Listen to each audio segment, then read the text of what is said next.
Accept Christ each day. Drink his blood.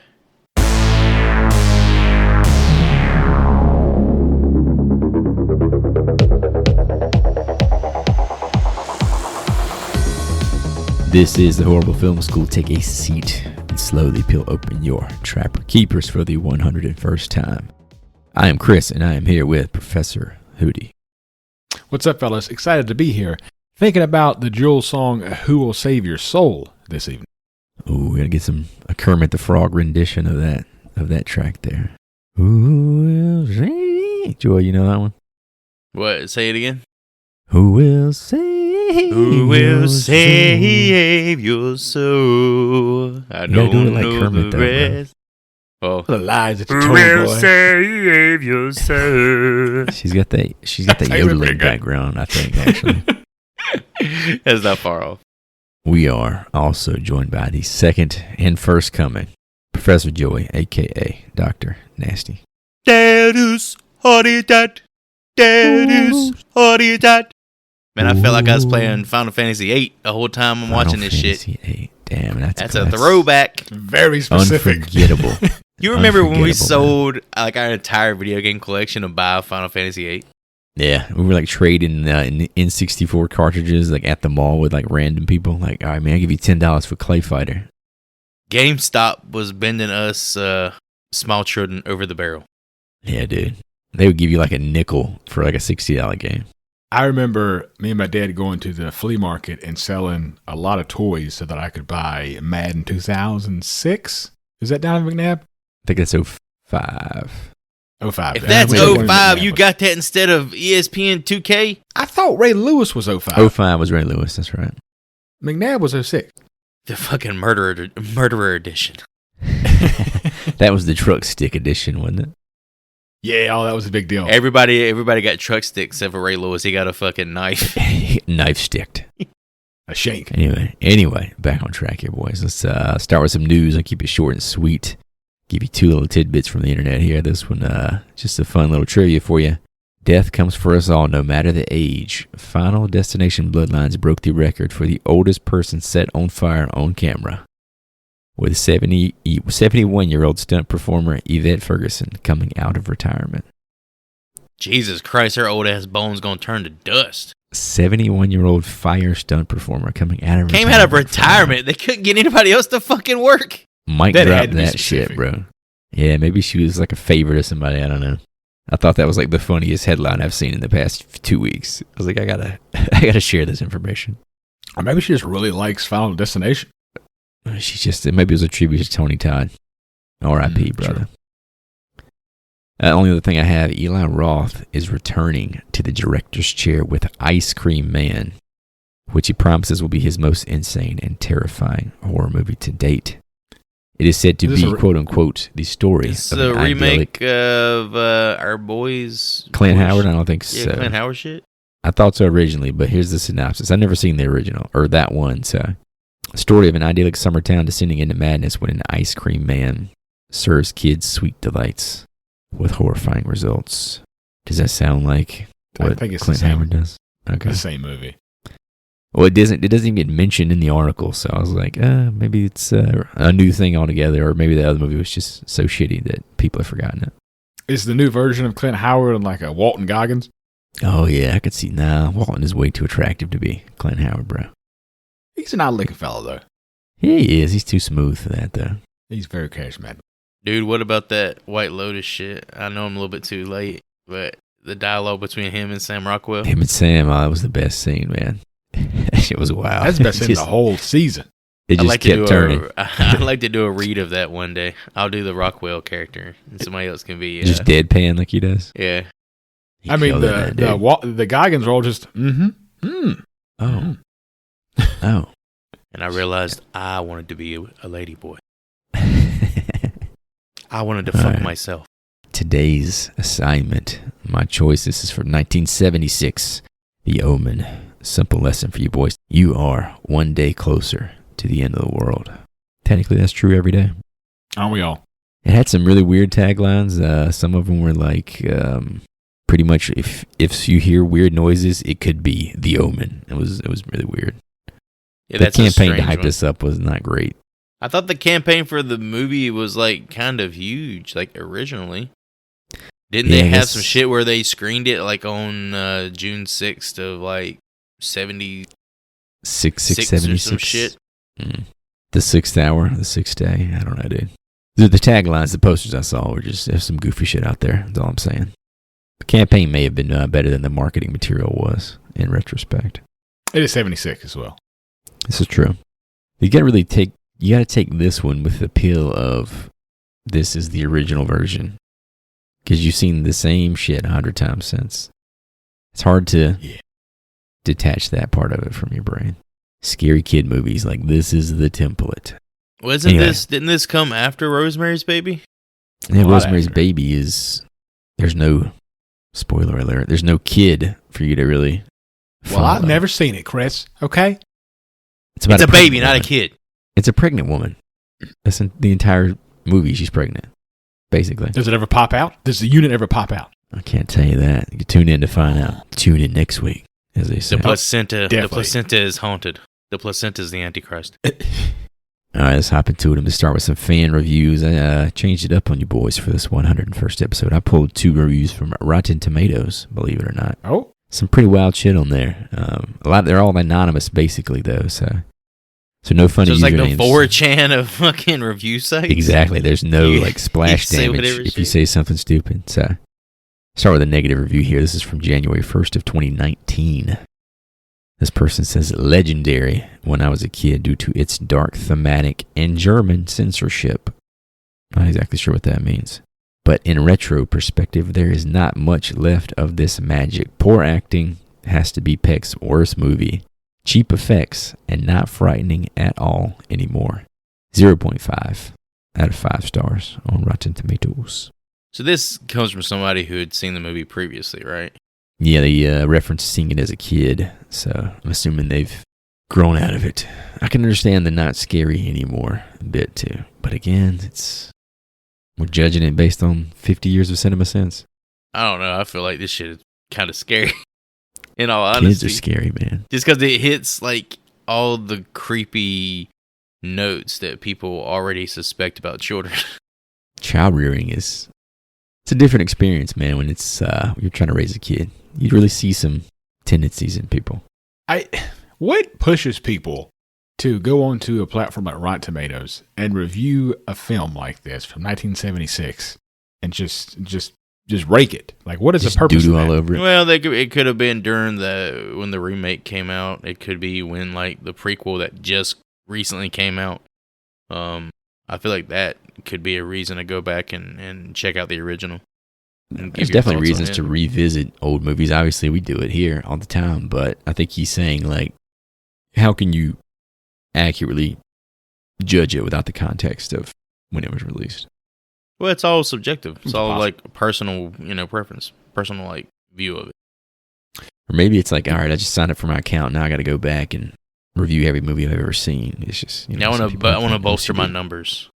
Clickbait. And can we from the top rope right now say that the Omen- that the Omen king me ground me is the Omen a part of a franchise, or are they all different films that are not connected? Oh no! Like the first 3 or 4 movies are the continuation of Damien's story. Or so it is Yeah. a franchise. Okay. The second one is called Damien, and then : The Omen 2. And the third one has Sam Neill as Damien. Oh, yeah, I didn't get Oh. that far down the rabbit hole. But yeah, I didn't even realize it was a franchise. From what my understanding, it was. There's like 6 of these fucking movies. Exactly. I was like, all right, they made this one, and then they remade it like 20 years ago, and now they did a prequel. That was all I knew about it, honestly. I've heard the first Omen is like the tits. It's actually good. The first Omen, the prequel. Like the that- prequel Get that just came confusing. out. we just watched the recently. first Omen, Joe. Yeah. Yeah, that's the one I wanted to watch. Everyone was hyping it up, and I was like, I don't know anything about the Omen, so let me watch this first. Yeah, the one that's So titled Chris- Psych. This is the actual first Omen. The Uh, really, Hot- really Chris is first like- Hot Omen. Three- That's the Hot next Three. one. I was like, I want to watch the first Omen because I'm gonna be confused. I got to watch the first 8 and then watch the new one. The first Omen. I feel like it's a prequel, so I'm assuming you probably don't need any information, but it just seemed, I don't know, appropriate. Is it about the Because mom? again, if I watch the first Omen, And then I came back and watched the first Omen, which is the one we're talking about today. Hold on, I'm confusing myself here. I would probably dislike this movie more if I watched the prequel first, I guess is what I'm saying. Because it probably set a bar of like, modern effects and stuff that I couldn't shake. Trying to be fair here, bud. All right, positive side, also from Rotten Tomatoes. This is December 29th, 2014. This person says, I remember standing in a line that wrapped around the block in Westwood Village, LA/California, when this movie opened. All patrons were handed a copy of an excerpt from the Book of Revelations explaining, quote-unquote, our fate. While some of you refer to The Omen as a horror or cheesy, you have no idea the impact this film had when it was released in 1976. It was an original. Enjoy this movie with the thought of, what if? And that was a 3.5 out of 5 stars. Oh.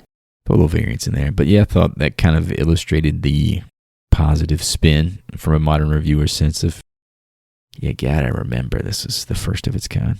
But was it the first of its kind? Because The Exorcist came out first. Yeah, but it wasn't. That was Pazuzu, man. This is the Antichrist. I think we very much do have a Congo Jurassic Park situation here. Oh boy. Which one came first? Well, I'm not talking about in terms of quality, but I'm in terms of piggybacking on, one off the other. Like, I feel like The Exorcist's success, it definitely led to no doubt this about movie it. being greenlit. Because, what do they call it? Like religious horror? Like call it Catholic horror. Satanic panic? Catholic horror. That stuff was huge in the 70s. And a lot of it sprung up from The Exorcist. Speaking of which, we got our first American Pope announced today, if that means anything to anybody. Pope There you Leo. go. Southside Chicago. There you go. Let's go. Pope Leo, dog. Know nothing about him, but congrats. Took a damn Ninja Turtles name. Apparently, it's a big deal. I still don't understand why you get to choose your name, but I'm not going to get into religious You've been corner here. resurrected, Chris. You're a new form of yourself. Okay. Who's going deep on this? Oh, so there's like a list you can choose from? Yeah. You got It's John. like religious. You got Robert. You gotta be a saint. Robert's not one of them. Got to be a saint or something? I guess. I don't know. I ain't that You deep into typically it. take a name of a saint, yes. Gotcha. Okay. Well, be on the lookout for Pope Leo in a town near you. All right, let's get into the crew of people who made this here flick. Gotta start with the big guy in the chair, the director. This was directed by a man named Richard Donner. Pretty prolific filmmaker through the 70s, 80s, and 90s. Did 1978's Superman, probably most famously. Also directed The Goonies, the first 4. I don't know if there's more or not, of the Lethal Weapon franchise. There's only 4, buddy. Okay, there's only 4. 1988 Scrooged. And 1997's Conspiracy Theory. Looks like him and Mel Gibson were pretty tight. Dude, he did Maverick, too. Like, he was all about Mel Gibson. Maverick. Top Gun Maverick? No, man. That's the only Maverick for me, dog. Mel Gibson Maverick's plays a pretty poker player. Top Gun Maverick. James bro. Gregory's in it as well. Well, Powers Booth. Isn't Powers Booth in it? Blanks. Drawing blanks. Fuck here. y'all. Don't know who Powers Booth is. I know Judy who Powers Foster? Booth is. Jodie Foster. Judy Foster. Jodie Shut up, Foster's Maverick. sister. I have no idea what's going on with Maverick here. But yeah, dude put out 2 of my favorite 80s movies, man. The Goonies and Scrooged. Those are like, Scrooge is... those are 2 movies I could watch in terms of like holiday movies. Cable classics. Scrooged is like huge for me. And then The Goonies, bro. Down here, it's our time. It's our time down here. Pinches the pow. Do your best, Chunk. Is his name Chunk, Hootie? I think You it's talking about the little fat kid, or are you talking about Sloth? No, man, the Sloth. I haven't seen Goonies in so long. Wow, Chris, Hey, do you guys, Sloth. Baby Ruth. Yeah, oh, yeah, but hey, do you it. guys, I know that. Yeah, line. do it. Do it like he does. Baby Ruth. Canceled. Nailed it. Canceled. Y'all just That go was the shit last all over. podcast ever. Y'all just go shit all over Lethal Weapon on this podcast. I am not going to stand for it. I think it's a Mel I'm too Gibson old thing. for this Speaking of shit. cancel, man, there's a lot of cancellation going on in this little tidbit. It ain't nice to say, but I love me some Mel Gibson as Ironically an enough, actor. I as an just actor. watched Apocalypto, the for the Passion of the first time. Christ. First time in my life, I watched Passion of the Christ. Oh like 3 my days god, ago. that shit is so Shit was good. this shit was Did brutal, you man. weep, Chris, like a good Christian boy? That was brutal. Forgive them; they know not what they do. Yeah, that shit was brutal, man.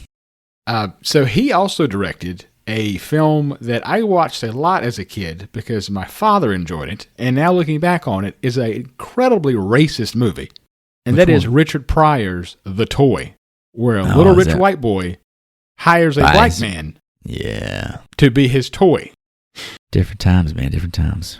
That guy Richard got paid, bro. Richard got paid. I'm sure he got a hell of a bag. I hope he did. He smoked it all up, probably, but he got paid. Donner was considered to direct 1989's Batman and had Mel Gibson in mind for the role of Batman, but for some reason, both left the project. Probably for the best. Talk about a different universe. I know, dude. Like, that's the lineage. And Mel Gibson's only like 5'5", so that'd be... Yeah, I was going to say, he didn't have the stature. Keaton's not that big either, though, right? He's got to be taller than Mel Gibson. Mel Gibson's a tiny dude. And who was it? Edward Scissorhands guy who directed that?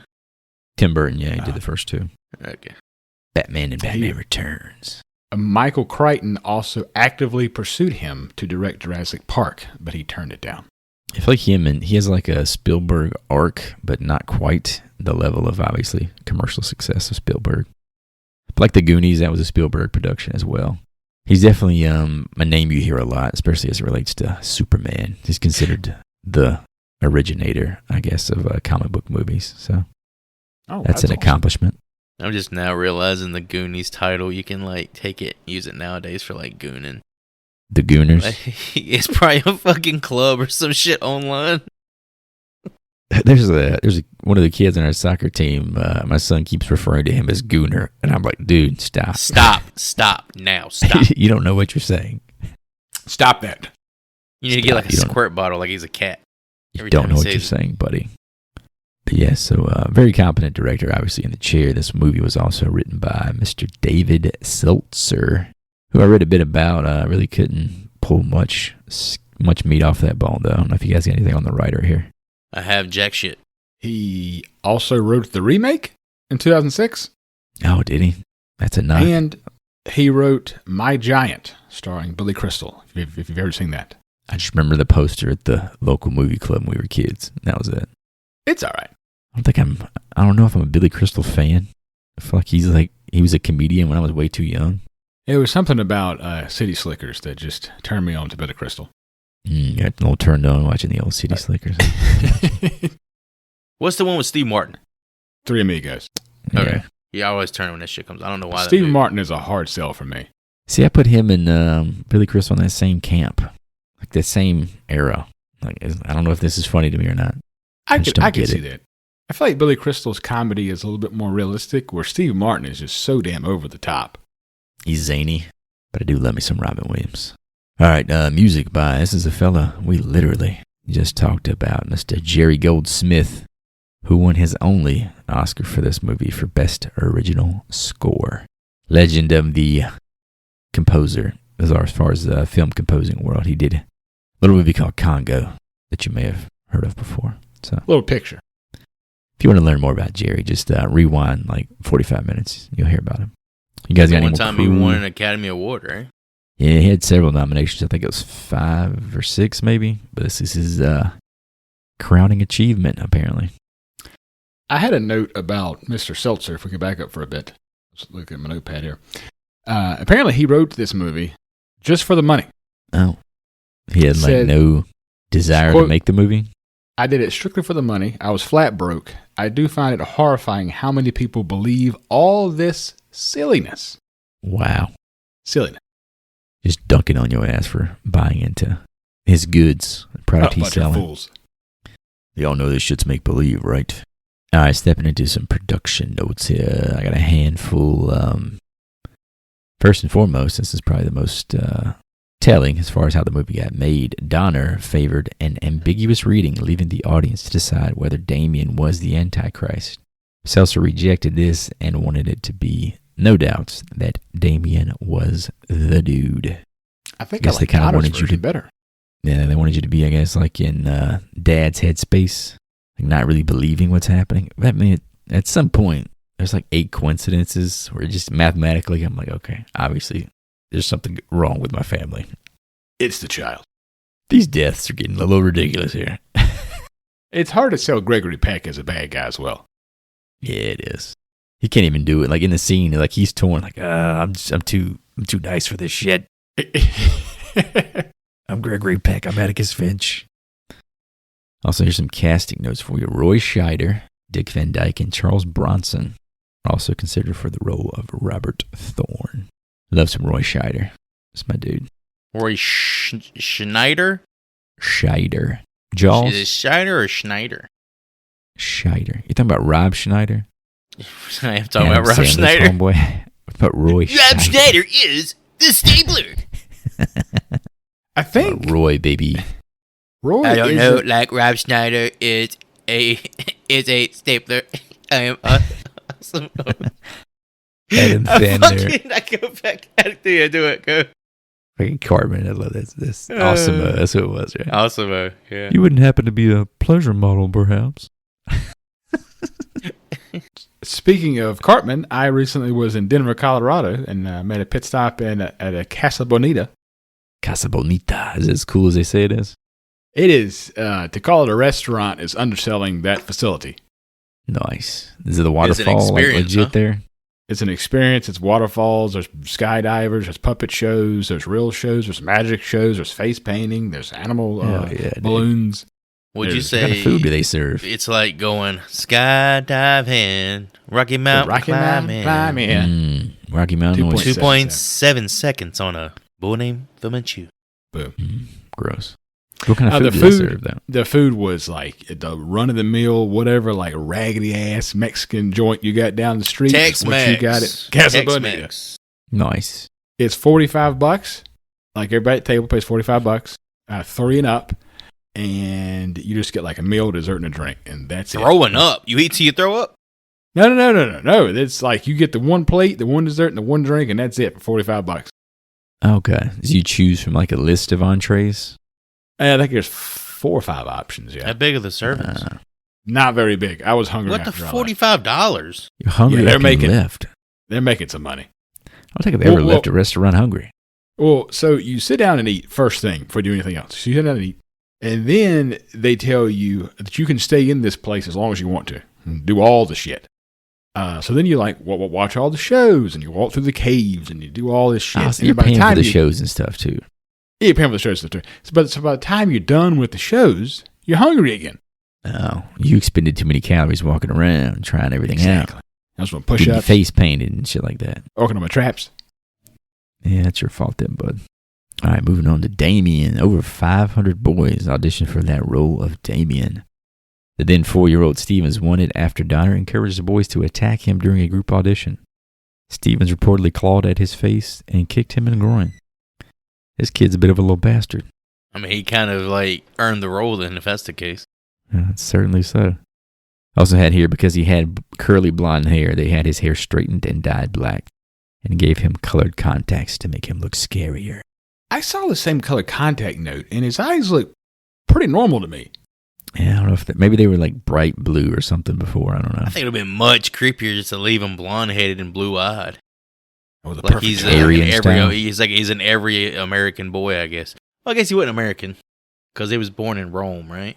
In Italy. Well, who knows? There's a lot of tourists in the political world. So where was he born? That's the real question. Tune in to find out. The first Omen, I guess. But that's actually all I got on production. You guys got anything else about behind the scenes stuff? I got a couple I can throw out there. I'm going to let Hootie fill in the blanks unless he ain't got nothing. I got 2 things in this. That's it. Go for it. The first thing was I saw a lot of these notes as I was just perusing through different websites. And there's so much shit that people talked about happened. People died. People was decapitated. Oh, The curse of the Omen. Yeah, the curse. The Exorcist did all this shit better, man. Yeah, People it were, just like, seems really like down a on set. ripoff. But the note I have, some members of the crew believe that evil forces were pursuing the cast and the production staff when the movie was in production and plaguing them with accidents, deaths, bad luck, and other catastrophes. Richard Donner was a hardcore skeptic and denied anything of the sort. You imagine being like the extra, not the extra, but like the key grip or somebody who was banging whores in Italy and got like herpes and has to tell his wife, "Oh, a ghost gave me herpes." It was the fucking curse. It was the curse of the Omen. The ghost totally didn't use a condom. I will say this is Damn this you, is Connor! fact. Gonorrhea ghost. This is fact. The special effects guy for this film, in the next film, like I think it was 6 months later, was driving down the road with his girlfriend, got in a car accident, and his girlfriend was in fact decapitated. Jesus. Imagine. Ugh. Was it a pane of glass? And they chalked that up to The Omen. That is brutal. But he said 6 months later? Yeah. Shrug. Apparently, if anything bad happened to you after making this movie, it was because of The Omen. That's kind of just how life works, though, right? Eventually, I mean, everyone who ever made a movie is going to die. And the last thought I had was this is the only film in the franchise, shocker, I understand, to be nominated for an Academy Award. And it won an Academy Award, son. Do you know what it won for? Best original score. Okay. It should. The score is Jerry, almost better than the baby. movie. Jerry Score was very Goldsmith, baby. That's all I got. To expand a little bit on that, the film's original theme song, Ave Santani, which translates to Hail Satan, remains the only Best Song Oscar nominee for a horror film, as well as the only nominee that was written and sung in Latin. Ave Santani. Very, very haunting melody. Yeah, I did see some bits that the lyrics are like gibberish. Is that right? I guess. Like the Italian does not Here's the translate thing. correctly. All of it sounds fucking like gibberish to us, bro. Exactly. Stupid Americans wouldn't know any better. I Hail bet Satan. Pope Leo would know. But yeah, like I think the Hail Satan translation is just like not correct. Sounds cool, though. What if that even translates to Italian? I'm sure it does in some way. What if it translates Ave to hell? Satan. You mean rich spaghetti? Hellgain. Rich spaghetti.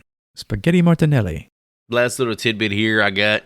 At the time of its release, The Omen was the third highest grossing horror film ever, after Jaws and The Exorcist. Exorcist. That's some good company to be keeping. Yeah, it's hard for this movie to detach itself from old Reagan, Queen Bee of the 70s horror movement. I know that specifically you, Chris, like talk shit about Spielberg, but it's Steven, I don't hate Spielberg. I mean, I've come around. I think it's pretty evident, sir. He's not Martin Scorsese, that's all I'm going to say. Well, it's a very odd connection. That's the argument, right? You got to choose one. It's the Beatles. Martin Scorsese didn't make E.T. Fuck you. Yeah, I'll give you that. I give you that. That's a fact. It's impressive to watch this film and know that Jaws came out before this, and just the special effects in Jaws is just incredible. Yeah, it's incredible unless you see the shark past its head. That kind of looks like shit. I'm just saying, like, spoiler alert, the special effects in this film aren't exactly great. Oh, I don't know, man. I actually like them. Okay. I'm referring to. I know you're referring to a specific thing. Yeah. Yeah. Oh yeah, I know what you're talking about. I know exactly what you're talking about. Shit, that was bad. Yeah, it's another kind of. It's a scene you could probably even get rid of, honestly, too. So, all right, boys, that's all we got. I'm gonna touch on the box office here. This was a $2.8 million film. Box office run got it at a $60.9 million mark. That's hella profitable, dude. I bet you all of them are pretty profitable. Like, I feel like people really gravitate towards religious horror nowadays. 2.8 million seems like super cheap, even in, I'm sure, just for inflation. That still seems pretty cheap for what they got on camera here. You know, a lot of that went to Gregory. Actually, you know what? No, I read something about Gregory Peck. I think he took like 10% of whatever the gross would be. The gross, I got you. Yeah, and kept his salary low. I'm really smart. You got that Robert Downey deal. This movie, because of that, this movie became his most successful film of his career.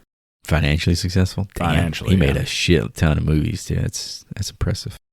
Speaking of Robert Downey, did any of you guys see Thunderbolts? I hadn't heard good things, so I'm gonna. I did too. It's on my watch list. It moved into the watch list after There's been like some spoilers I wasn't able to avoid, but it's hopefully it gets leaked on the streaming real quick.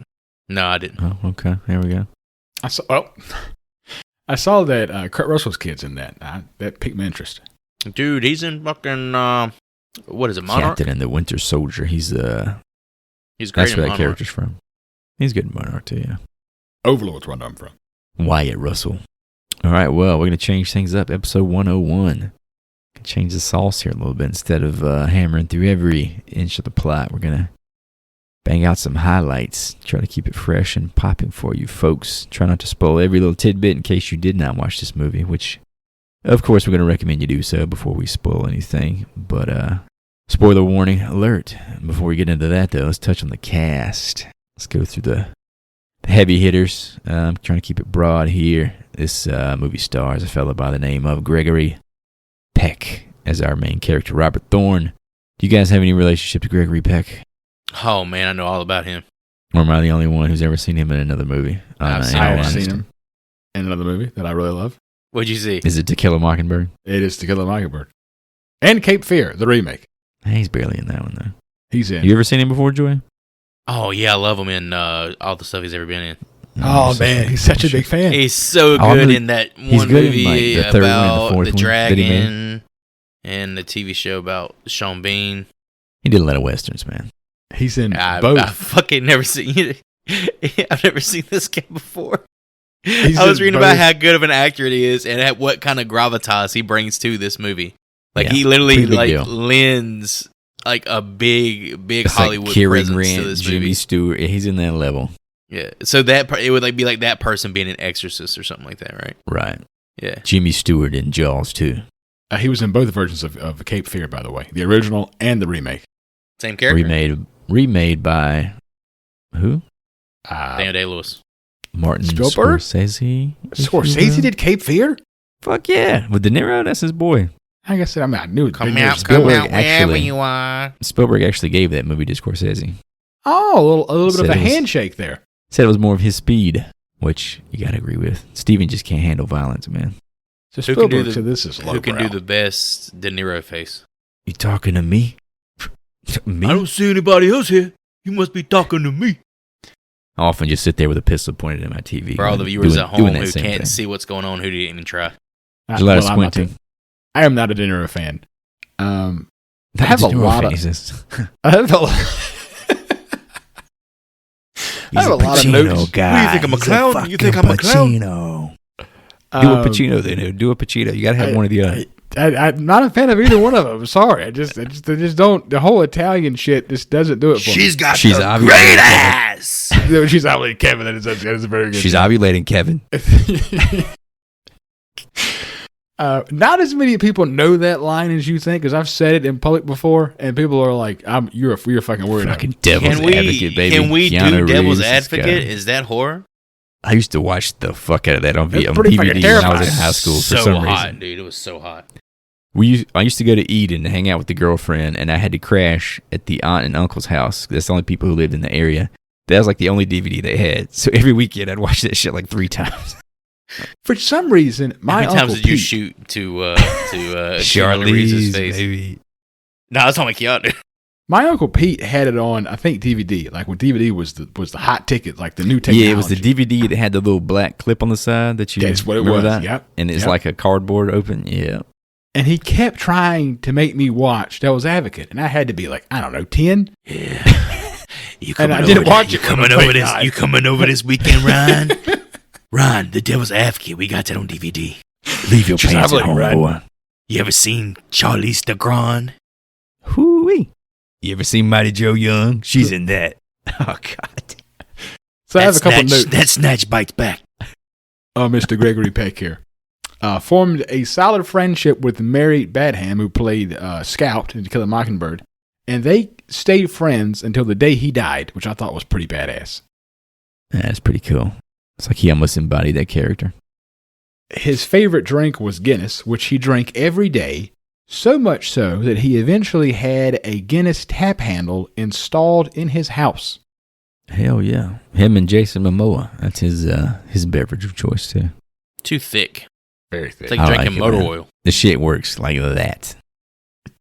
You down a Guinness, you're good 5 minutes later. I'm going to tell you what I've been drinking a lot here recently. Fucking wine. Wow. I've been drinking the hell out of some wine. Torty. Like You can get getting some whole headaches on bottles wine. at like when we're out to I eat. can smell them farts from here, man. Merlot. You got some cheese. Pinot Noir. It's Pinot. Cabernet. I remember one time, me and my buddy Tim were at a Comic-Con in Charlotte, and I got like a 12-pack of beer, and he got the slap the bag wine shit. Oh, in yeah. a box.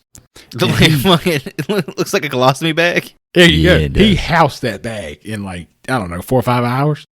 And Like he threw tapped up. it to his face? Yeah. Oh, Threw yeah. up all in the bathroom. Looked like he had killed somebody. Yeah, I bet. Ugh. That's a lot of wine for one wine person to gets you just kill. so fucking drunk. Yeah, Gets he you was there. dehydrated. All right, Gregory Peck. Gregory Peck is one of the most popular film stars from the 40s to the 70s. In 1999, he was named by AFI as the 12th greatest male star of the classic Hollywood era. He had 5 Academy Award nominations for Best Actor and 1 for his performance as Atticus Finch in 1963's To Kill a Mockingbird. Hollywood royalty. What more can you really say? Before either of you shit on his performance in this film, you should know that his oldest son, John, committed suicide by gunshot in 1975. Oh, Jesus. Y'all just think about So that. he's Well, that channeling means his some of that pain performance here? should be it should be like even better because he's got that actual like grieving father, like disturbed father. Even better. What are you trying to say there, bud? I'm just saying. Better than what? That sucks. Oh yeah, Yeah, it's that terrible. sucks. It's god awful. Why are we talking about it?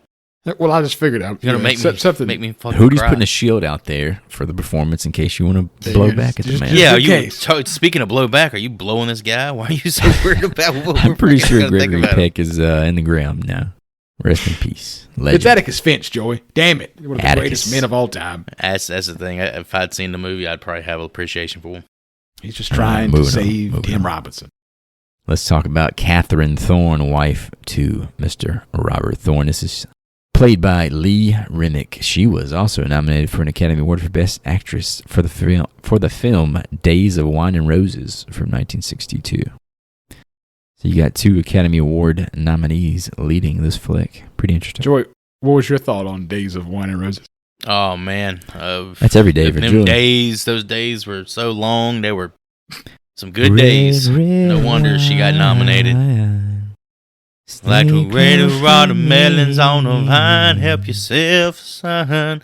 But obey the law. If you drink, don't drive. Do the Watermelon Crawl. Damn, Joey's on some watermelon country crawl. hits today. Joy's in deep, man. I was y'all got lifting anything else weights to to some say? 90s fucking country the other day. Sounds like it.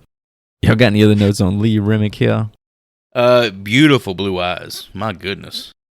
Yeah. There's a scene where you get some really close-ups of them blue eyes too. I wasn't a fan. She's perturbed a bit in this movie. Who could say that? Not a fan? I don't think she was. Sure, Should have come across as Academy Award. No. nominee material, Not her honestly. performance wasn't the best. No, I'm speaking in terms of looks. All right, Keith Jennings, the photographer. This is played by an actor named David Warner, who you may know from Titanic in 1997. That That son ain't of the a one. bitch. That's what you Also, fucking know him from. Scream 2, baby. No! 1997 What? as well. That ain't the one. That ain't the one. Teenage Mutant Ninja Turtles 2: The Secret of the Ooze. I The was fucking Dandelions. getting there, dog. The Dandelions. He's like the Bill Nye the Science Guy. He's been in all these prestigious fucking films. That's all I see him. Yeah. He's always in a white lab coat when I look at him. But yeah, he's an asshole in Titanic, man. I hate that fucking guy. He's such a great character actor. He's Billy Zane's bodyguard douchebag. He's one of those quintessential, it's that guy from that movie. He's forever Secret Yeah. of the Ooze guy for me. Secret of the Did y'all ever Ooze see guy. It's the Tron? chin, Apparently man. he was in Tron too. I never got into Tron. I've heard it's worth checking out, though. Then In the Mouth of Madness, another John Carpenter. We talked about that Sam with Neill. Sam Neill and Yeah. when we talked about Halloween and stuff. Apparently, he was suffering terribly with psoriasis during filming, to the extent to where Gregory Peck took pity on him and paid for him to fly to Switzerland for treatment. Oh, he took pity on him and just started rubbing lotion all over his body every day. Started rubbing him down. Deep Hey, tissue no, I massage. could put this fucking Bengay on you, but no, I'm just gonna send you to another country. Keith's been gooning all fucking day with the Bengay. He won't stop gooning. Damn, you need some treatment. Psoriasis. Well, All right, next up, I got Mrs. Blaylock, our nanny, played by Miss Billy Whitelaw, who this is the only one I wanted to shout out for Joy's sake. Her final film role was as Joyce baby. Cooper in Hot Fuzz from 2007. Buzz. My God, I love me some Edgar Wright. Joy's an Edgar Wright stan. Huge Edgar Wright stand. That's my guy. Huge. I found a little quote from Miss Billy Whitelaw that I found interesting. She said, Harvey Stevens was always misbehaving on set. He was just awful, she says. That little bastard. Shit. I mean, if we'll get to the guy, but he's definitely got an MO in his real life of not being like the nicest person. The I mean, she's got a bunch of credits to her name, but she was the voice of Agra in the original Dark Crystal. It would have been so cool if she was still alive and she did the role in Age of Resistance. You talking about a thing I'm a stand for? Is the Dark Crystal Age of Resistance. I can talk about this shit all the time on here. Yeah, you the only person I've ever known to beat a drum for them, whatever the hell that is. It's so good. You need to show it to the kids. They would love it. Good shit I've tried to get you to watch. 2001 Yeah, but it's like Space Odyssey. This is like puppets and stuff. I'm going to turn 2001 into you talk about practical. This is all about practical. We'll be covering Stanley Kubrick when we get to episode 200. We both know 2001 lacks the comedic value of I can't wait till you got us watching Nosferatu or some shit where they ain't even saying words. You didn't like Nosferatu? Yeah, the new one? Chris, the new one's fine because they say words. And this other shit, they just sitting there. It's a silent film, you stupid son of a bitch. What, they didn't have words back then? Well, technology, but we'll move on. Damien Thorn, played by Mr. Harvey Spencer Stevens. This dude apparently never really blossomed as an actor, but he was nominated for Best New Actor across all kinds of publications the year this came out. He's had a ton of charges for assault in the past 6 years. Shit. He beat the shit out of somebody a couple of years ago. Oh, and did he say it was because of the Omen? I didn't get that deep, but I thought that was kind of interesting that everyone seemed to think he was a little feisty bastard. He still is, apparently. He apparently was in the remake in 06. As a small reporter side thing. For a hot second, he was in the movie. Oh, was it the Linda Blair and Scream cameo? Yeah, same thing. Pops up with a microphone and then cut, she's gone. Yeah, I was surprised he didn't actually have a filmography because this is one of those performances where you're guaranteed 2 or 3 roles after this, right? I mean, what does he really do? Does he even talk? Man, I'm not gonna. Again, this is us judging what we see kid actors capable of now. He's not fucking Haley Joel Osment, that's for sure. This kid actor's out here fucking drop-legging people, hitting him in the face. That's what I'm talking about, man. I think I could talk about him. Yeah, he seemed like he just got cast for being a little asshole. Does he have any dialogue here? He's got a few mummies. He's got a point where he says, "No, Daddy, please, I love you." And then he's got some. Does he sound like Hispanic? He got some other parts where he's saying, "No, I don't want to go in the church. No, fuck." Did you watch the Spanish voiceover version? Spanish. Sí, mami, please. Sí, mami. Por favor. It's caliente. I think that might have been better. Yeah, not much of a filmography on that guy. Last guy I have Father Brennan, played by Patrick Troughton. He is most notable for being the second incarnation of the Doctor from Doctor Who, which talk ran about from something I can't get into because I'm not 69. a fucking nerd. British Ain't no science way fiction. I can watch this shit. I like David Tennant's Doctor years. I've just never been big on British television. Their sense of humor just doesn't. It is. It doesn't translate to me. It might be one of the most British shows of all time. 2 things from Doctor Who that I like. The guy who's in Game of Thrones, Age of Resistance. Wait, no. What is it? Age of Resistance? Dance of Dragons? The guy who was in Game of Thrones. Matt Smith. Narrows it down. Matt Smith. Oh, like me some Matt Smith. And then the chick from the girl who was Daemon Targaryen. House of Dragon. Yeah, Daemon Targaryen. Oh, I can tell you all about Daemon, baby. And then the girl from Jumanji, the remake. The girl from Jumanji, the remake. She plays the robot in Guardians of the Galaxy. 3 rabbit holes too deep for me now. She plays the robot lady in Guardians of the Galaxy. Gideon? Gideon? Karen Gillian. Maybe. The redhead. Anyway, yeah, she plays very charismatic. Gamora's sister. Damn it, I can't think of her name. I got you. I can tell you that the elder Hootie loved the Matt Smith Doctor years. Oh, he's a Doctor Who head. That was his boy. He stopped watching nerd. Matt Smith, I believe. Nerd alert. Nerd alert. He even got a wand or whatever they're called. He's probably got a pocket protector too. They got wands in this fucking. Yeah, it's are they magicians? Device. You got to watch. I thought it was like a telephone booth. I don't want him. I just want to spoil the lore. I don't want it either. What's the American version of Doctor? You've already Who? ruined Rosemary's Baby for me. So Fuck me, right? 70-year-old fucking movie. Okay.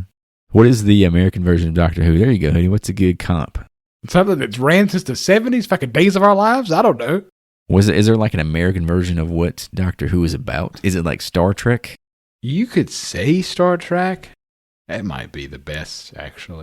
That's in my mind the first thing I can. Hey kinda see Google, it parallel. what's the American comparison? You say "Hey Google" as you type. Stargate's too weird. I just typed "Hey Google." Hey Google. Maybe Firefly?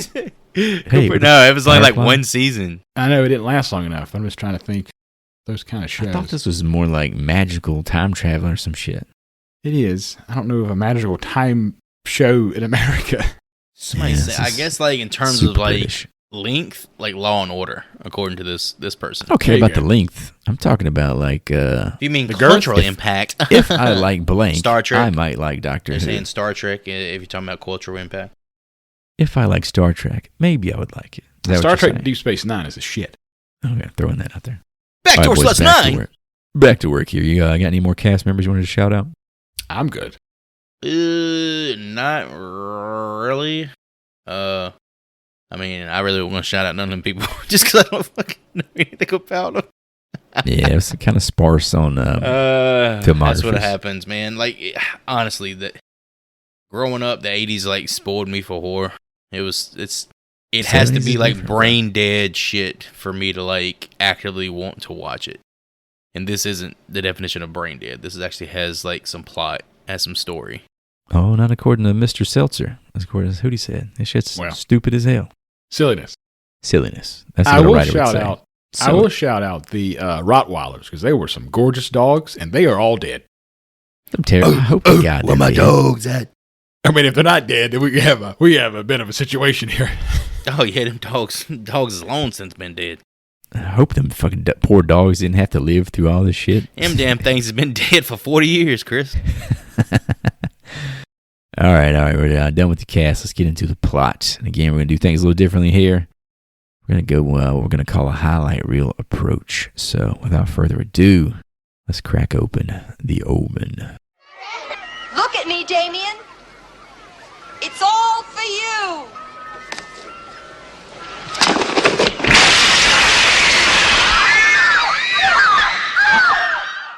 All right, boys, here is your quick synopsis. The Omen follows American diplomat Robert Thorn, who secretly adopts a baby after his own son dies at birth. After mysterious deaths surround his family, Robert discovers his son Damien might actually be the Antichrist. What do we think about the setup? Pretty, Based on what you just said, something really stands out to me. what's up?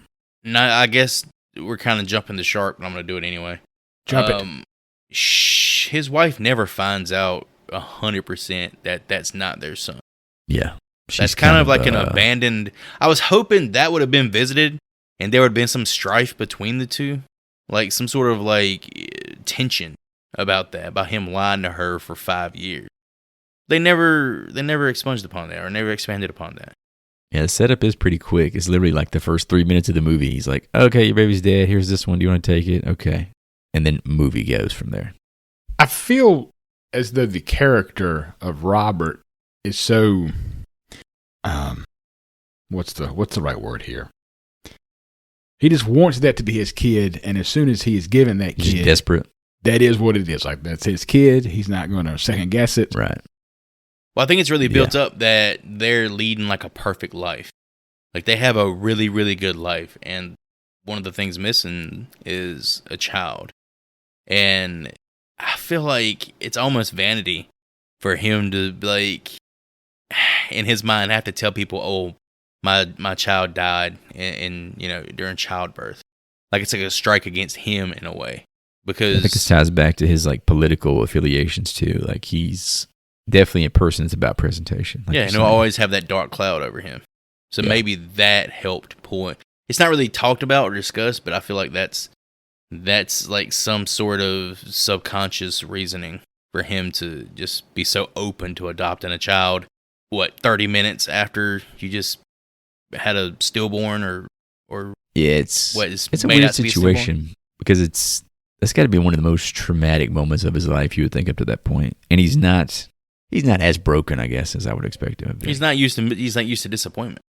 But again, we're looking at a politician here, so or even looking at an emotionally a fucking healthy lizard person. It's true, because that child becomes a piece of his Oh yeah, setup in politics.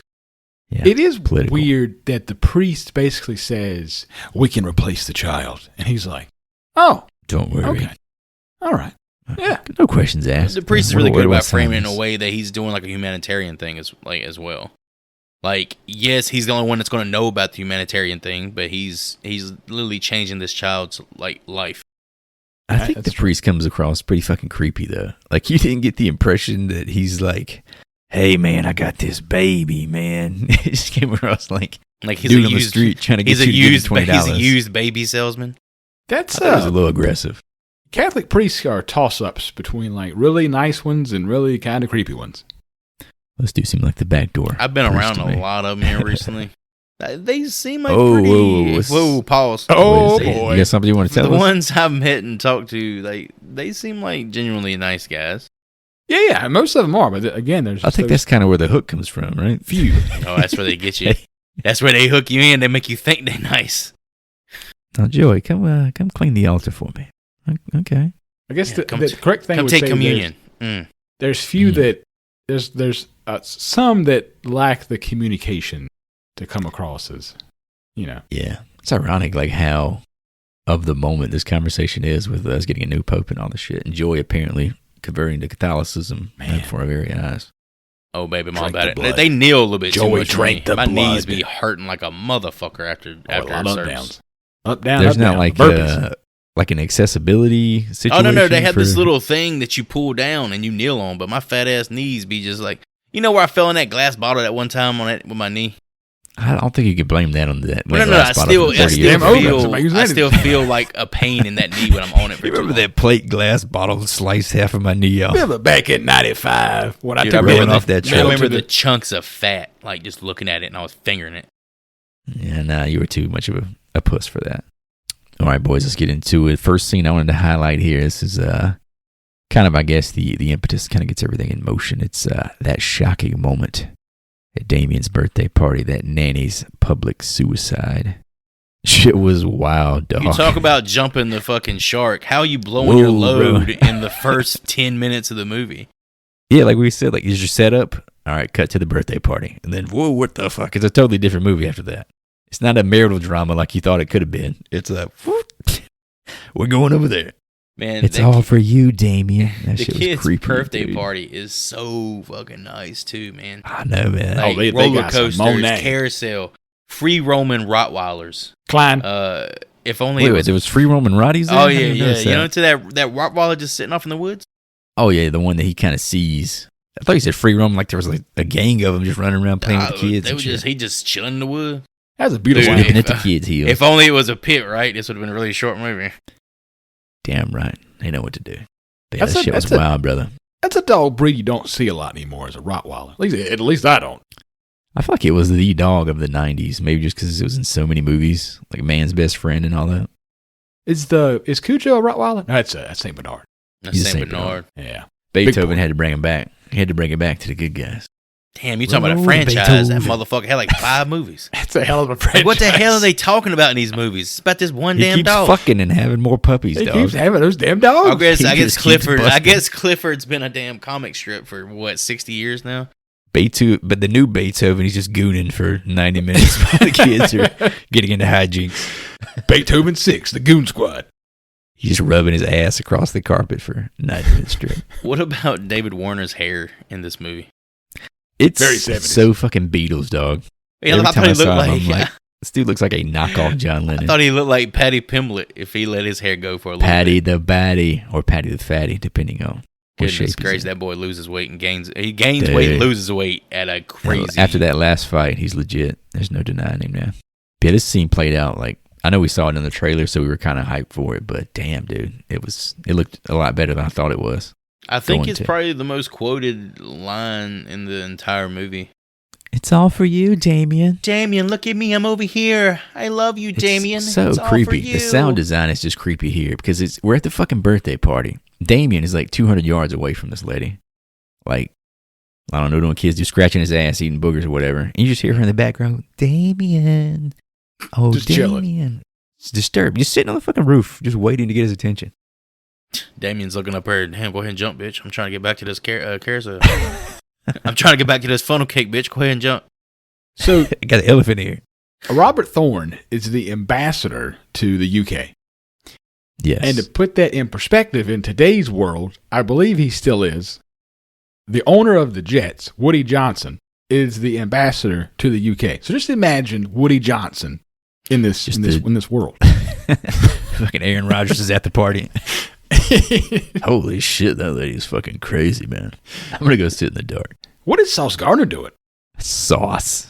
But yeah, imagine being the clown. There's a clown at the party. Like, you got to follow up that shit. Like, what do you do? The camera cuts to the clown, and he's making a sad face holding a kid after they see this woman just literally commit suicide, jumping through a plate glass window. And even there's a shot that Donner goes to of, like, the kids that's dead silent, just, like, looking at this lady. And they're just dangling there. looking. You telling me that none of those kids freaked out? I know, dude. The kids are screaming. Not for a moment. There's this one shot where they're just in awe. Like, the kids are screaming, Damien's screaming, and fucking David Warner as Jennings is sitting there snapping pics of everything. He's got the right idea. The creepiest reaction, man. I got to get this shit on photo, bro. Well, he's the Courtney Cox from Scream. He's just always working. Journalist. You're on my foot, you fat shit. That's a scary movie. Yeah, I know. All right, another highlight I want to hit up here, the baboon attack at the safari park. This shit was wild, dog. It's like Damien, I guess the context here is like after that party, the mom's like, I'm going to spend some time with my son. Shit's been getting crazy. Takes him to the baboon park. And they just go fucking literally ape shit on his ass. Well, it's like a drive-through safari zoo situation, but all the animals are reacting in a way to Damien that you... Like, at this point, it's the movie is pushing you towards a conclusion, but it's not outright giving you the conclusion. But you're seeing these little tidbits here of how people interact, how animals interact, how his family interacts with him. But yeah, the baboon scene is the stuff of nightmares, to be honest with you. I have things go ape shit on him. Very, very, very palatable fear of primates and fucking monkeys tearing me to pieces. Oh, like the chimp that like ripped the lady's jaws off and shit? Yes, very much so. She had like that a shit pet chimp. Scares the fuck out of me. He just went ape like shit. It's irrational. Like, I'm never going to run into a chimp. Off. He ripped his you wait till face off, ripped his dick off, gnawed his fingers off. Oh, God. I'm sure a baboon isn't that fucking strong, but I'm still like, there's a herd of them, you know? There was like 40 baboons on the car. How many baboons would it take to take down a gorilla? We're going to do that challenge now. Oh, wait. You talking about the 100 man versus one gorilla thing? Yeah. A gorilla would fucking destroy 100 men. Get the fuck out of here. What about 100 baboons? Could they take down a gorilla? Doubtful. I think 100 of them could. Congo, gorilla Chris, that fucking silverback who's got that harem. Damn he right. is massive. He would literally pick up a baboon and rip it in half. Maybe we should just tear send his arms off.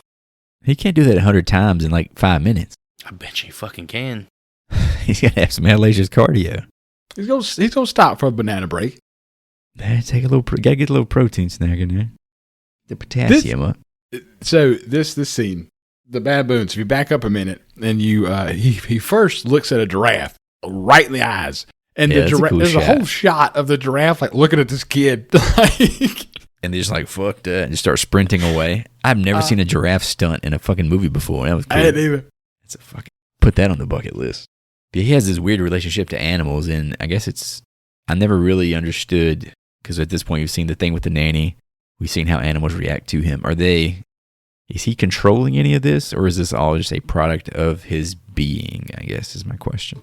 I think it's how they react to him being who he is. I don't think he's any sort of control over animals or anything. So the animals are sensing evil, but the Rottweilers are sensing like... The Rottweiler is like a hellhound, I think.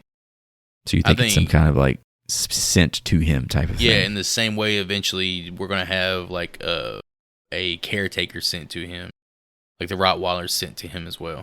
What about the nanny? Is that like her? Was that of her own volition, or is he? Oh yeah, she's like a disciple, or I think they call her an apostate of an apostate. So he's not like mind controlling her ass in that moment. You know what I'm saying? No, this is all the commitment to her cause or she's to like their cause. Secretary. She's fielding phone calls from Satan. I hear you. Yeah, the shot of the baboons on the car just going nuts was pretty wild, dude. Apparently, they tried originally. The plan was they didn't feed the baboons the night before. They were going to put food in the back seat with the actors just to let the monkeys go ape shit or whatever. They didn't do it. They didn't react to it. So then they tried putting a baby baboon in the fucking car with them to see if the monkeys would go ape shit. They still wouldn't do that. So they put the fucking alpha in the car with the fucking actors. And that's why they started going crazy. I would be terrified. Yeah, apparently the mom, that's a legit reaction. She's like, get these fucking monkeys off this car. They have to get like a female baboon that's in heat and put her in the car. That's when they be going sicko mode. You know how stinky that fucking car would be? Damn stinky. What do you think she's doing, rubbing fucking pussy grease all over the seats? Grease. Exactly. That's a way to put it. So that's exactly what she's going to do, bro. We've all been, it's pretty common in the South to go to like the drive-through zoos where you pet the goats and the yeah, it's farm animals and shit, right? Farm animals. Who the fuck drives through a monkey in camp? That's what I said. I feel like that's not a rich people shit, I don't. Bro. I feel like it's not the same thing because nowadays you can pull that drive shit up on a giraffe. He'd be running over the drive monkeys. your car up to a fucking giraffe. This is what's wrong with people, man. We expect to be able to do these things. Just drive beside these fucking lions. They better respect my fucking manhood. I couldn't imagine just driving through. Oh, let's go see the lions. Just driving by the lions. That's just wild, brother. Yeah, I'd never seen a zoo like this. It was pretty cool. Definitely got to be like a European concept. That shit does not work in America. We're too stupid. Man, we got there's one down in Salisbury that you can drive through with like gorillas and shit. Fucking gorillas, dumbass. but like animal, like cows and stuff. Those are farm animals. That's normal. That's normal. You can do that on the side of the damn road exotic fucking animals. They're over in the United Kingdom. They're fucking baboons, Joy. You just expect to be able to drive through the bamboo habits, the fucking the baboon habitat. I feel like most everything in a normal drive-through zoo you can kind of kill if you had to. Exactly. If it's that much bigger than me, I'm not fucking going in there. You crazy? I wouldn't drive up on a damn horse in a car. That's not too big. I don't ride horses either. They're just too big for me. All right, I got another scene I want to highlight here. A bit of a wild card. This is Damien's tricycle scene. I don't know how you guys felt about this one, but I thought it was like pretty effective considering how simple it is. He knocks his mom off the balcony, a pretty sadistic way. And this is where you kind of get the most performance, quote unquote, I guess, out of Harvey Stevens here. When he's looking down at her like she just fucking interrupted his TV time or some shit, he just looks like. Well, she's saying his name like, what's he gonna do? Like help? Damien? He's a baby. What do you mean help? When he's like, she's laid down on the ground? She's saying, Damien, like, and then she starts saying, no! Like, he's not gonna tie a fucking rope to his, like, stomach and help you up. Did you just see the shot of the hand slide in and grab her? First of all, you shouldn't have been, you got a fucking housemaid, yet your ass is sitting here climbing on shit. You get her ass to climb on it. Joey, you understand. All right, first of all, we ain't even talked about this bitch. No, we ain't even talked about this bitch yet. She's got a caretaker for the child and a maid for the house. And she don't have a job. And this bitch don't do nothing. Isn't she like dusting in this wife of a politician, son. She's watering plants. There you go. Something the whole setup. Yeah, the whole setup is kind of weird because she's using like furniture to stand on to do that. Like this is not obviously part of her regular routine, or she would have like a more efficient method of doing this, right? I mean, I like the setup. Like it's like I know how like if I'm gonna dust my refrigerator, there's like a methodology I go through. I'm not gonna pull out a fucking chair every time to do it, you know. Wait, what do you do? Jump? No, you move shit around, you dust that section, and then you move the other shit, and then you dust that section. Nope, you just take a bucket I'm of not water. climbing on top of my damn bookshelf every time. I've ever dusted a refrigerator. That shit gets really nasty. God, your damn top of your refrigerator nasty as hell. Well, I mean, I suck out the bottom with all the dog Do you find yourself sneezing and stuff a lot when you go in the kitchen? No. Oh, bullshit. Climb up here and breathe in deep one time.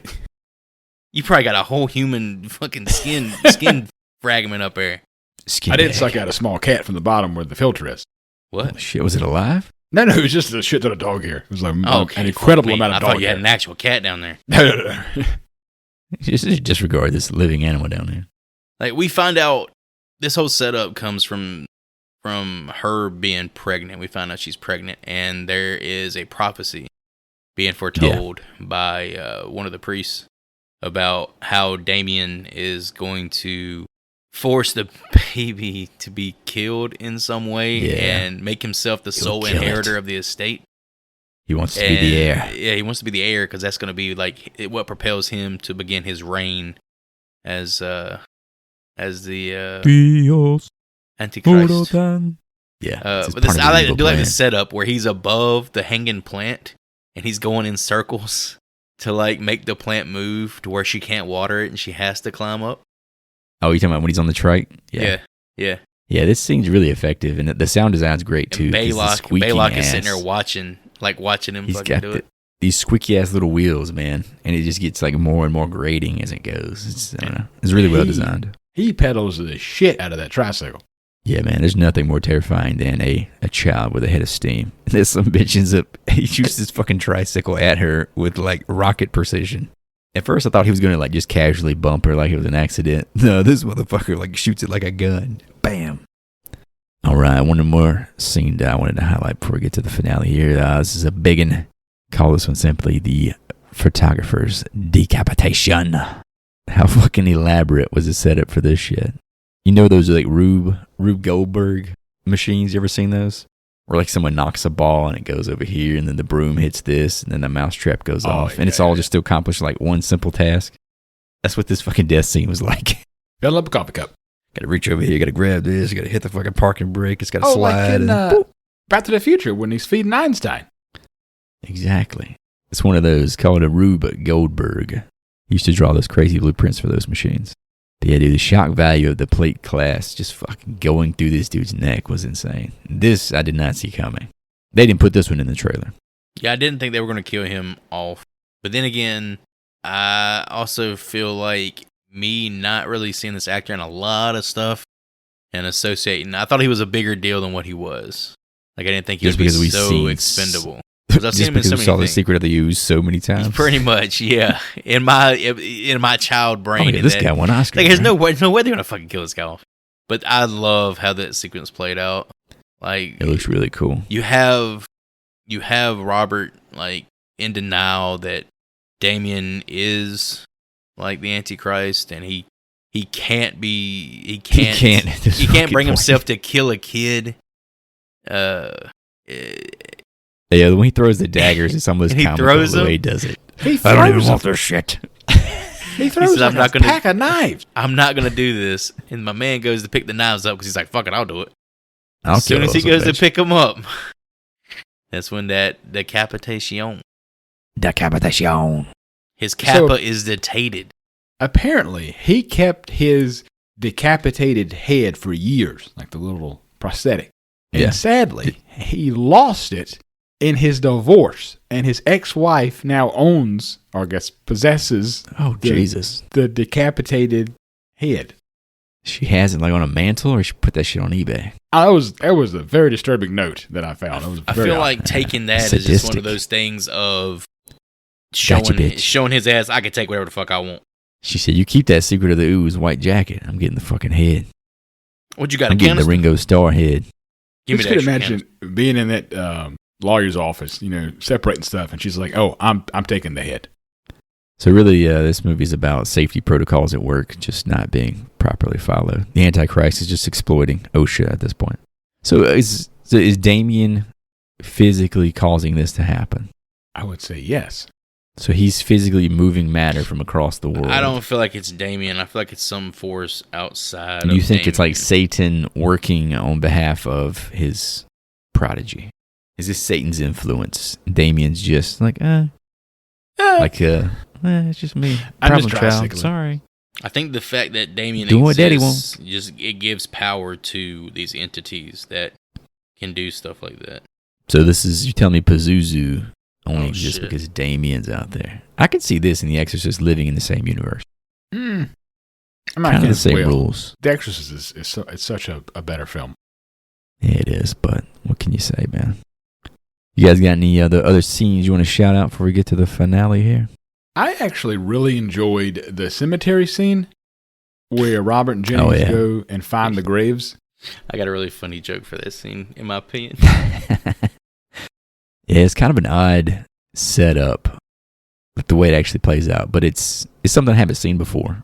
So supposedly Damien's mother is just a dog. I'm assuming a Rottweiler corpse.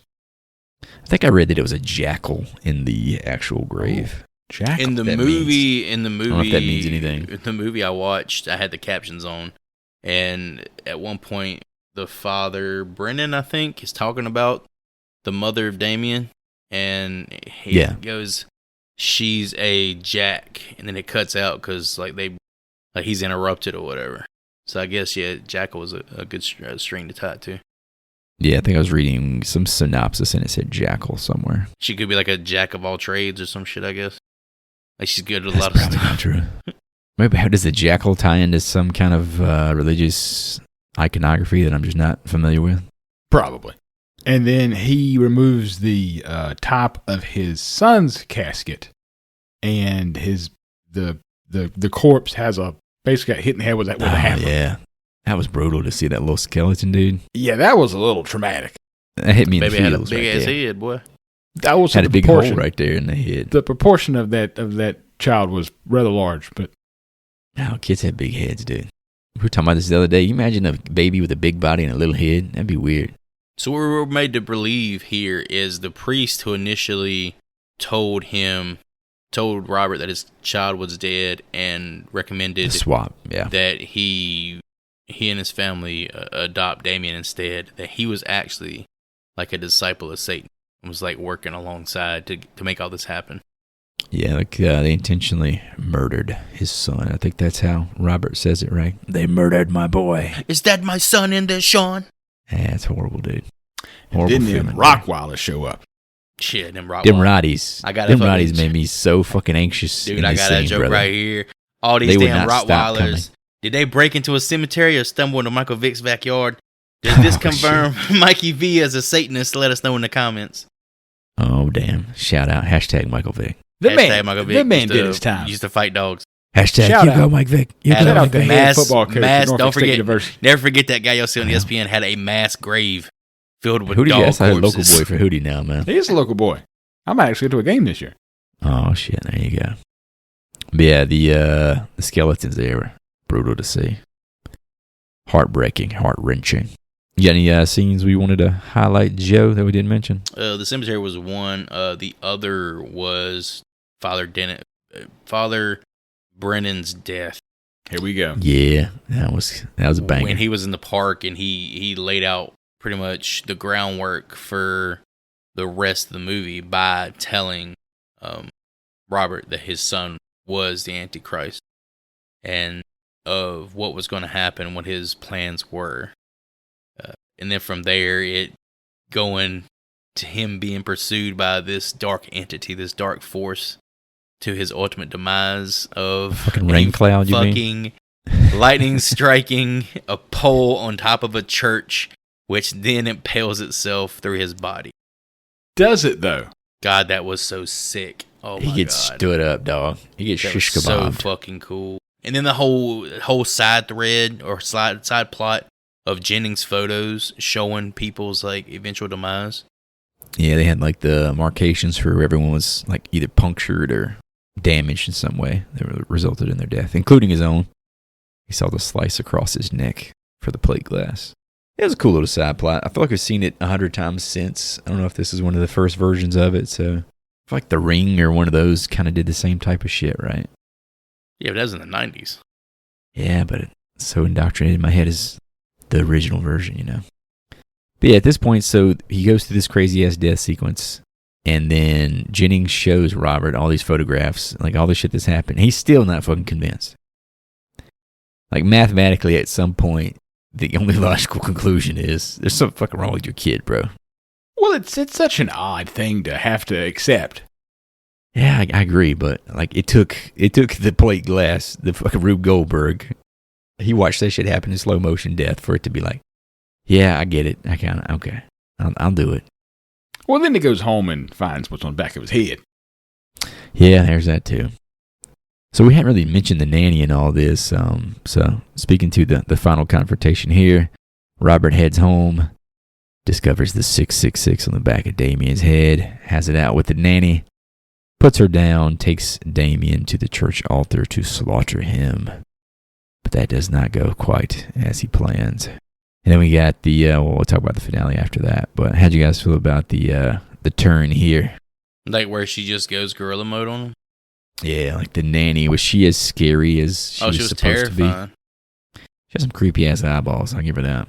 She really owned that character. Apparently, like in her audition, they wrote the character in a certain way. I think they said they wrote her as like a sweet Irish woman, but she interpreted it in her own way and came off as like cold and calculating and much more cryptic and scary, for lack of a better word. But I think she is like for the most part of the movie the actual antagonist. And I think she does like well in the role. Obviously, Damien's a child. He can't really like Hulk out on anybody. She's the muscle, I guess. Kind of the mouthpiece for him. Yeah, that too. She kind of does all the acting that he doesn't have to do. We didn't even talk about it, but she threw that bitch through a window, like the 9th floor of the hospital. She took mine right out the picture. Talking about skydiving. Oh, Miss Thorn went skydiving. Right through the roof of a fucking ambulance. Man, that shit was so good. So basically, Damien tried to throw her off of a ledge, and she lived. And so that she had to step in and be like, okay, I'll take care of it, Damien. Watch this shit. We're putting Mom on the 8th floor of the hospital. And then we're going to put her on the ground floor, if you know what I'm saying. But yeah, Bob right there at the altar, getting ready to stab a kindergartner. It's like full circle from the first scene of the movie, you know? Like he had to go to a church to do that for whatever reason. But I liked how, like, when he got the information from the priest about, like, how do I kill this thing? He's like, you got to stab this motherfucker like 8 times. And he showed him, like, in the specific arrangement of how the blades have to be. I was like, nobody could pull that shit off. It was stupidly intricate. There was 7 knives. No one could pull that checking the instructions. Okay. All right. So that one goes there. 7? I got to stab him 7 times? You have to stab him with the first knife. That kills his physical form. Then you have to stab him with 6 more knives that form a cross across the body. Chest. And that's what takes out his spiritual body. Or his spiritual essence. I don't fucking know. Bananas.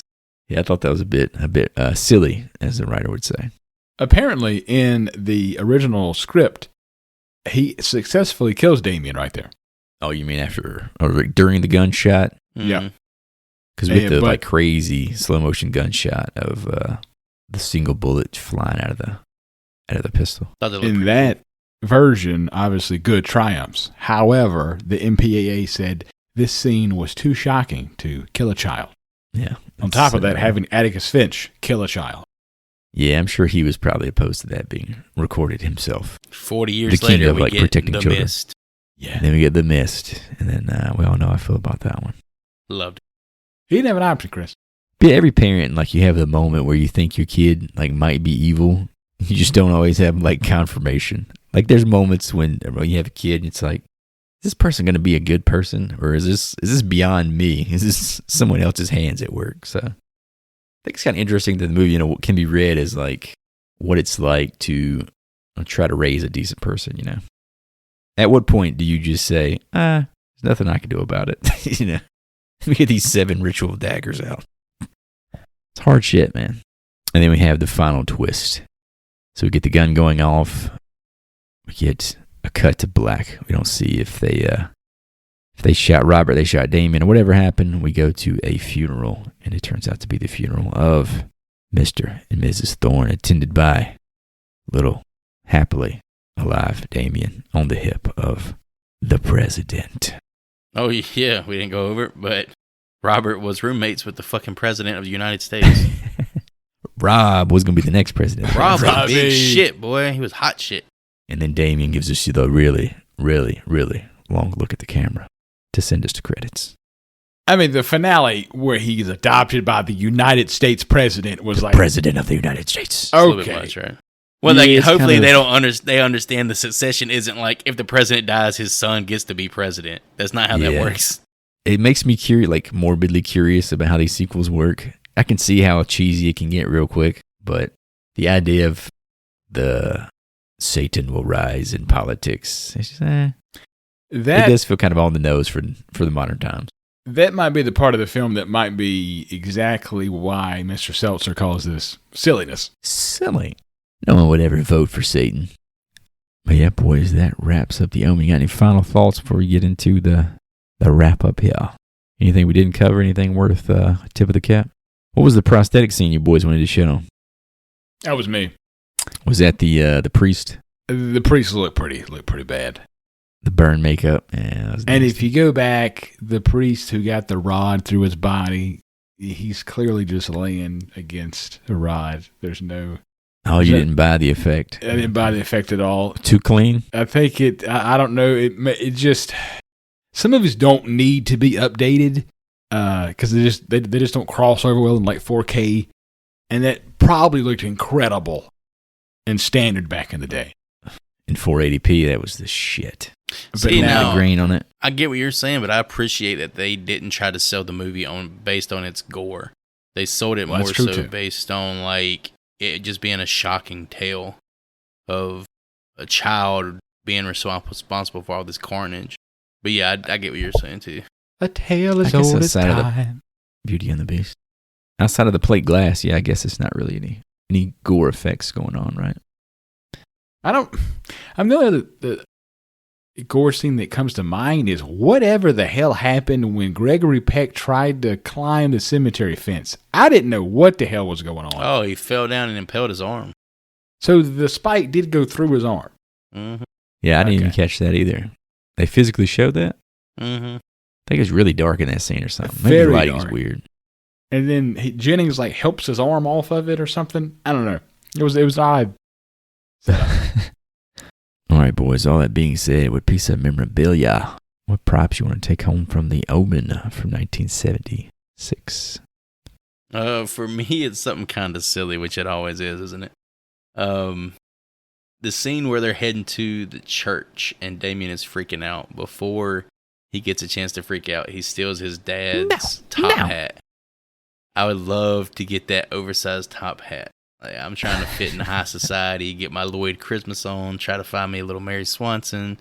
Like, you know what Putting I on mean? the Ritz. Oh, Nice. Samsonite.